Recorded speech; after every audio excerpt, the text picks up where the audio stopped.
Yeah, he's coming here the week of the 28th, and I would say it's probably going to be early in the week, so 28th, 29th, 30th. So once he gets here, what we want to do then is just let him settle in.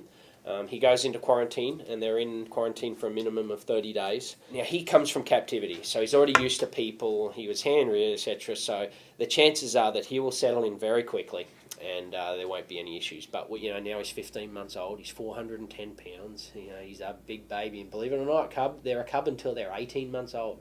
So he's still got 3 months before he's not classified a cub anymore. So it's going to be a big deal in Toronto. Don't get me wrong, But since Debbie passed away, and reality is people love Debbie. She was a big part of it, and I see Hudson. She's that next Debbie. People are going to get very attached to this little guy, especially when they see him because he's got such a character. The difference or the first difference is, there used to be grizzly bears, black bears, and polar bears in those 3 exhibits. Now it's all polar bears. Okay, so the difference there is he's got all 3 enclosures, not just the one enclosure that Debbie had. So there's over 1,500 square metres of enclosure for Hudson to be in.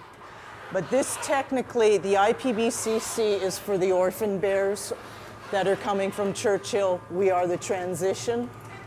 As the bears progress in their rehab or as they're growing as orphans and they're going to be sent to another facility, they have to start getting used to being with the public. These enclosures over at the IPBCC are not there or weren't designed to be exhibit spaces. They're enclosures to bring orphan polar bear cubs in and transition them into captivity.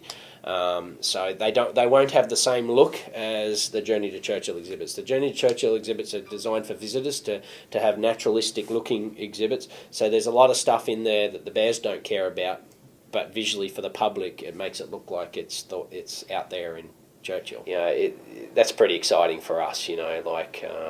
It's one thing to bring an animal in and you've got existing facilities, but to bring an animal in knowing that you're going to put it into facilities that you can't see anywhere else, it's going to be pretty cool, and I can't wait till the day when he runs out in the big exhibit.